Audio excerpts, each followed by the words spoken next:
It hurts! It hurts! It feels good!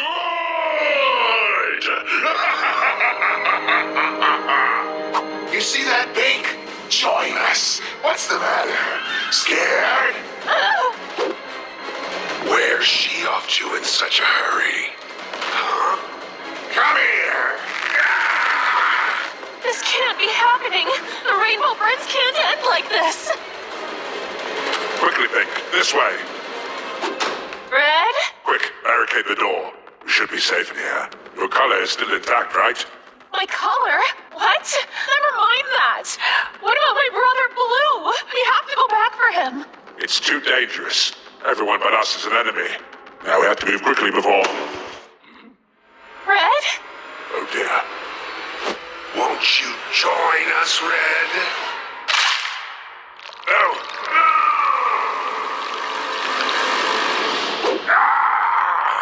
Join us! No, no, no! I have to get out of here before my colors change too! Join us! Join us! No, no, please! No! Come on, open up! Join us! You know you want to. Let us in. Shh! Sis, it's me! Blue? You're okay? Boy, am I glad to see you! Likewise. I thought everyone else was a goner. Not yet, thanks to you. But Blue, what's happening out there? Why is everyone acting so strangely? And what happened to their colors? Not again. I don't know if we can take another incident. What do you mean, not again? This has happened before? Yes, it was before your time as a rainbow friend.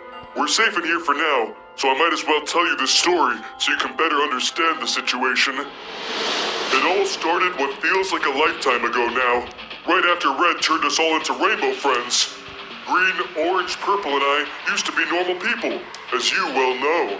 Red changed us into monsters, and so we took it upon ourselves to repay the favor.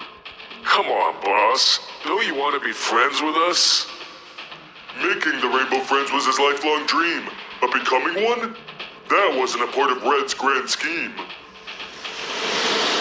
Some of us grew to accept our new lots in life, even going so far as to claim to love it. These friends felt that they were better off. Others yearned for their former lives, Red included. He couldn't let go of his humanity. I too wanted to turn back to normal, to see you, Mom, Dad, and everyone else again. And so I helped him. For all his faults, Red was, and still is, a brilliant scientist. After all, he took us in and developed us into entirely unique and brand new life forms. Surely a man of such talents would be able to accomplish the reverse. That was my thinking anyway. The others begrudgingly accepted Red into our ranks as Rainbow Friends, whereas I was quicker to forgive, all in the hopes of returning to normal. Day and night, Red and I would work in his lab, testing formulas and concoctions left and right. Well, he mostly gave me stuff to drink, and I did. So you were his guinea pig. Not the word choice I'd prefer, but essentially, yeah. Unfortunately, none of his potions had the effects we desired. With each failure, Red would curse his existence, shout at no one in particular, and then throw me out of the lab. He wouldn't calm down until the next morning, when he would be suddenly chock full of new ideas. Sounds exhausting. It was actually exciting. Through every failure, we felt as though we were getting closer to the solution. And all of our struggles nearly paid off on that one fateful night. There was a monsoon right off the coast of Oddworld's pier. It would be upon the place any minute, and Red spurred us to take action. I didn't understand his plan, but as usual, I didn't ask any questions. As the winds and the rain came closer, the roof of the lab was blown off entirely. It was really scary. Red held up a couple of lightning rods, which seemed like a very bad idea. I tried to stop him, but it was too late. Two huge bolts of lightning came down and hit the rods as the rain continued to soak us both. Red contorted as his entire body was electrified. I still remember the screams. When it was over, Red was spaced out on the floor. I thought he was dead, but what happened next I never could have guessed. From his body, his color drained out and went into the layer of water on the ground, which carried it away. Red was left laying there white as a ghost. I rushed over to him and tried to shake him back to life. Unfortunately for me, he did come back, but he wasn't himself anymore.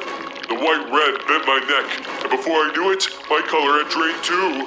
In that moment, all I could think about was finding the others and spreading my affliction.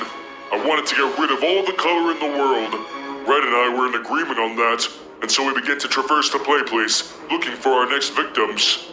We found Orange first. He was gorging himself in his cave as per usual. When he heard us approach, he reacted quickly to defend his meal, but calmed down when he saw us. Before we could question our unusual lack of color, we were on him. He put up a good fight, but I was able to get one good chomp in.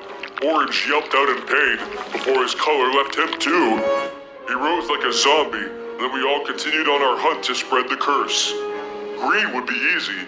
He was blind and couldn't even tell if there was anything different about us, apart from our new way of thinking. The three of us cornered him. Before he went down, he sniffed the air and could tell something was wrong, so he started to swing his limbs wildly in defense. He nearly knocked the three of us out, but I managed to duck his final blow in time. Didn't take long after that for him to quickly join our ranks and set out with us on our new collective mission. All that was left was Purple, who was no doubt cowering in a vent somewhere, so the four of us split up, searching each and every vent. We discovered that the ventilation system was far more complex than even Red realized, but eventually, we found him. But he too wasn't going to go down that easily. He ran, and he was fast, faster even than Orange. It took the four of us working together to finally corner him in the lab.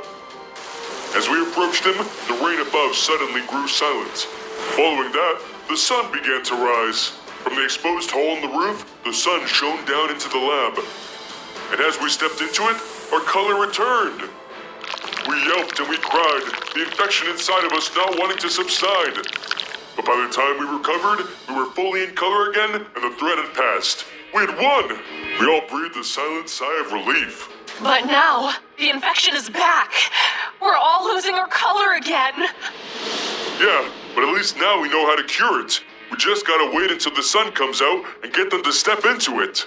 You're right. That doesn't sound too hard. You were saying? Come on, Blue. We gotta run for it. Blue? Well, about that, Pink. Won't you join us? No!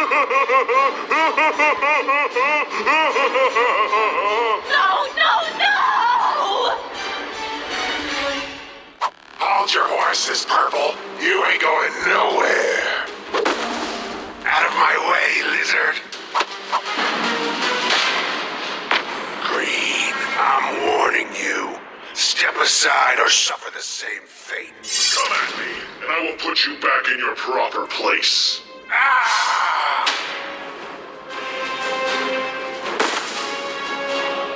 You're all just stepping stones. I won't rest until I reach him. Then you'll have to go through me. You don't understand. I had no choice. There are things about this place that you don't know, Blue.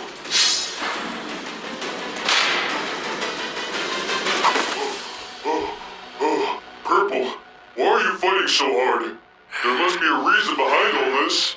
Like I said, there are things about this place, about my past, that you don't know. Then enlighten me. Fine, I will tell you my story, Blue. And at the end of it, if you still wish to fight me, then so be it.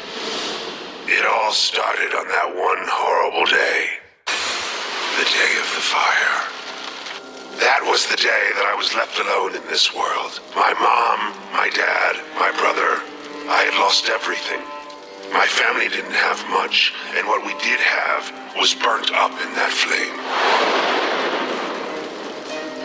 But I'm a survivor, you see. From there, I moved from foster home to foster home, meeting new families,